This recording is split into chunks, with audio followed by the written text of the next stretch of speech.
Actividades en casa. Juntos somos más. AMPIS Bogotá, más cerca de ti. Desde la Junta Directiva de AMPIS Bogotá les mandamos un gran saludo. Mi nombre es Giovanni Rodríguez y esta es su clase de ajedrez. Quiero que hoy hablemos de la nomenclatura. Ayer, dando una clase de ajedrez, me pareció sorprendente, enigmático y sobre todo muy normal que entre los jugadores que están iniciando solemos organizar las piezas de forma inversa. ¿Qué quiero decir con esto? Aquí tengo un tablero de ajedrez.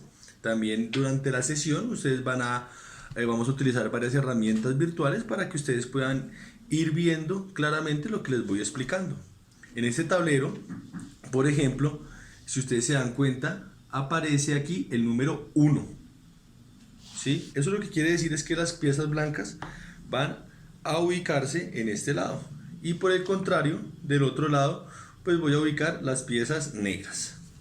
Todo esto es fundamental, porque si ubicamos las piezas blancas en donde está el negro, nos van a quedar de una forma mal ubicada y nos vamos a perder terriblemente en esta clase nuestra que es la de la nomenclatura.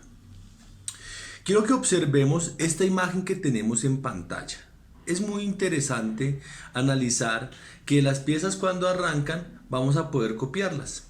Utilizando en este momento mi tablero mágico, voy a escribir la forma que debería escribirse y que debemos utilizar para utilizar nuestra nomenclatura desde ahora. ¿Y qué me refiero con eso?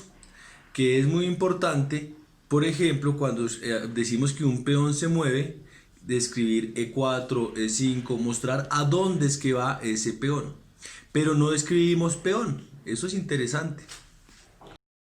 Como les venía diciendo, es muy interesante darnos cuenta que si no podemos escribir no vamos a poder seguir aprendiendo pues en nuestra idea de volvernos cada día mejores en el ajedrez.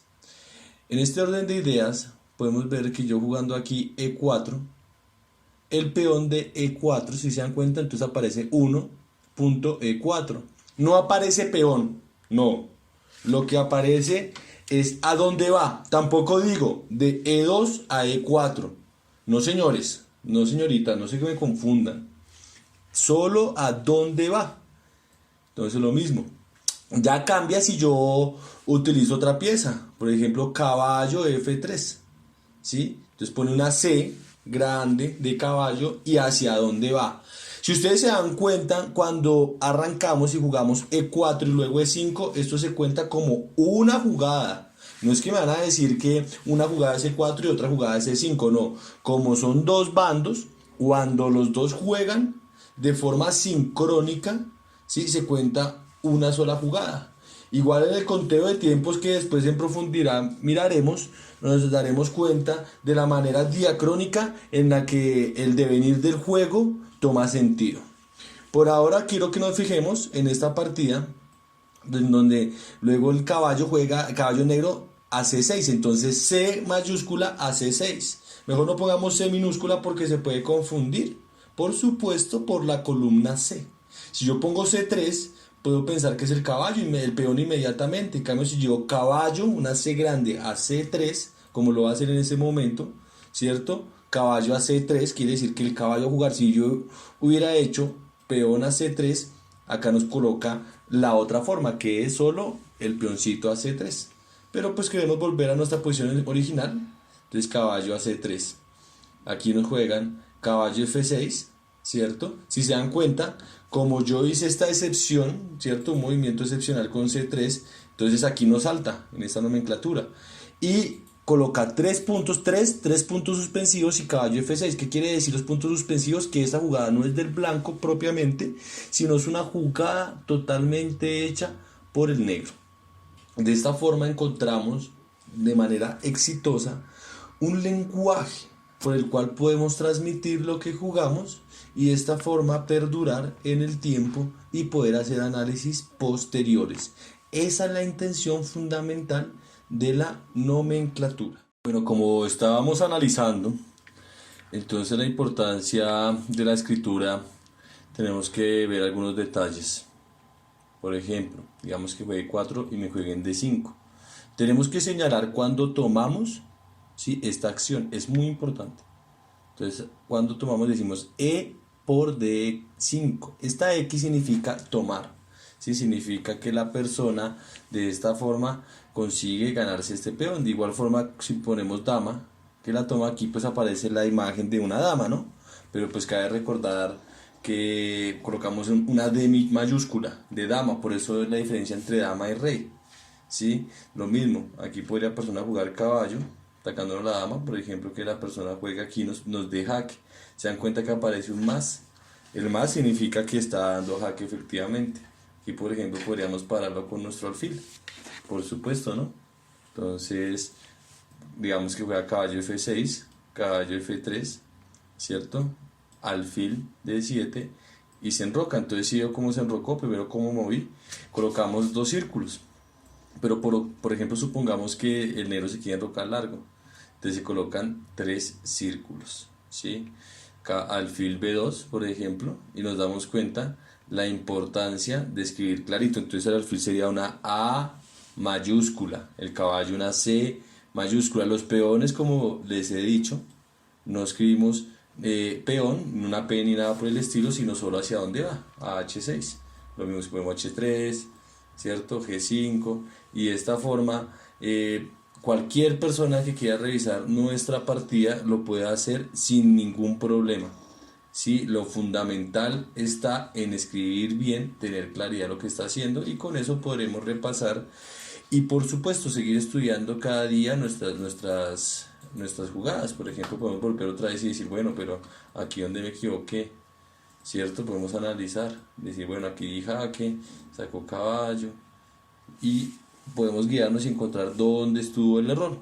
Eso es lo que más me parece importante de este ejercicio, la retroalimentación, porque si jugamos y jugamos y jugamos y no podemos ver dónde nos equivocamos, pues nunca vamos a mejorar. Eso es totalmente evidente. ¿Qué quiere decir esto? Que es muy importante tener en cuenta estos números y estas letras en el ajedrez. Un ejercicio que les recomiendo es cerrar los ojos y saber en qué color está la casilla que alguien más le señale. Por ejemplo, si dijéramos H7, o sea, H7 aquí, nos daremos cuenta que esa es una casilla de color blanco. Por el contrario, su antagónico, por antonomasia, el A7, tiene casillas negras. Entonces nos damos cuenta que haciendo un pleno ejercicio del tablero, podremos memorizarlo para de esta forma utilizarlo en nuestro juego. Muchos de nosotros no recordamos ni siquiera en dónde va el rey, ¿cierto? Y por eso confundimos colocando la dama en el lugar del rey, sabiendo que el rey blanco va en E1, ¿cierto? Ahí está el 1, E1, y el rey negro en E8. Encontramos temas tan interesantes como The Game of the Century, jugado por Bernie and Fischer.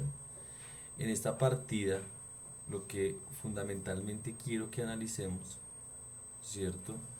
Es que Bobby Fischer jugó esto a los 13 años. O sea, que jugar contra el mejor jugador de Estados Unidos, como lo fue en su momento Donald Byrne, a los 13 años era toda una hazaña. Parecía como uno jugando contra uno de los mejores jugadores del mundo y pues así efectivamente lo era. Acá vemos que la nomenclatura aparece en inglés. Este era un punto fundamental y muy importante que quería que de igual forma estudiáramos. ¿Por qué?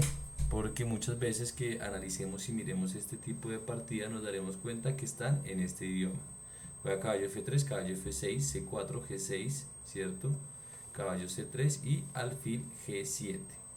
Todo este tipo de jugadas que dicen que es una Grunfeld nos va a llevar a esta imagen de acá.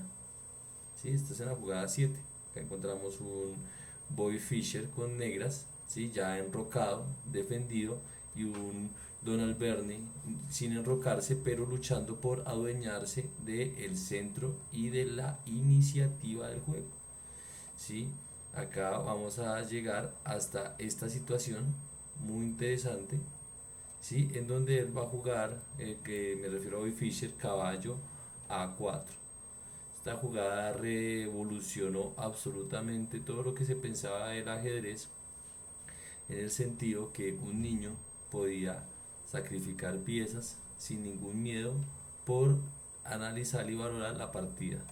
Todo esto lo estamos viendo pues un poco superficial, sin abordar a profundidad, porque lo que nos interesa sobre todo es la nomenclatura. Si se dan cuenta que aparecen dos signos de admiración, eso lo que quiere decir es que la jugada es muy buena. Si fuera un solo signo de admiración, quiere decir que la jugada es buena. Asimismo, un signo de interrogación quiere decir que la jugada es mala. Un signo de interrogación y signo de admiración quiere decir que la jugada es interesante, pero que puede llegar a ser una jugada no del todo buena. Y dos signos de interrogación, que es un error garrafal. ¿Listo? Encontramos aquí en esa posición. Y vamos a llegar hasta aquí, que es donde más me importa y donde quiero que ustedes, si están en casa, paren el video y analicen. Bobby Fischer juega con negras en esta posición. Y lo más interesante es que encontramos que el alfil de C5, ¿cierto? El alfil blanco que está ubicado en C5 está atacando a la dama negra que está ubicada en B6. Cualquiera de nosotros inmediatamente moveríamos la dama para no perderla, pues con ese miedo en esta posición tan difícil. Sin embargo, pues esto puede llevar a perder la partida porque tenemos el caballo de C3 en el aire. Es muy difícil encontrar cuál puede ser la mejor posición acá, la mejor jugada. Y Bobby Fischer, sin ningún miedo, se le ocurrió jugar alfil a E6. Algunos pensarían que podríamos jugar caballo por torre. El problema es que va a seguir alfil por dama, peón por dama, y ese caballo no es fácil poder recuperarlo. Parece que lo vamos a perder sin un contrajuego claro. En cambio, Bobby Fischer se le ocurre jugar E6 y se dan cuenta que me dan dos signos de admiración. Dice que una jugada brillante, ¿sí? Un movimiento y una idea brillante. A brilliant move and idea. This is a queen sacrifice. Este es un sacrificio de dama, which leads to a lasting and decisive initiative. Cierto que esto guía a una iniciativa decisiva. Pues nos damos cuenta que aunque juega sin dama Bobby Fischer, las piezas todas se van a concentrar en atacar. Esto no está mal, dice no bad for a 13 years old, ¿cierto? Un niño o un joven de 13 años. Sorprendente, pero hacia acá es que creo que todos debemos apuntar. Para eso es importante darnos cuenta cómo escribe, digamos acá, king con K, ¿cierto? N, knife, bishop, la B es alfil, R, ¿cierto? Rook de torre. Entonces queen con Q es de dama. Aquí encontramos de cierta forma cada una de las referencias de cómo debemos copiar.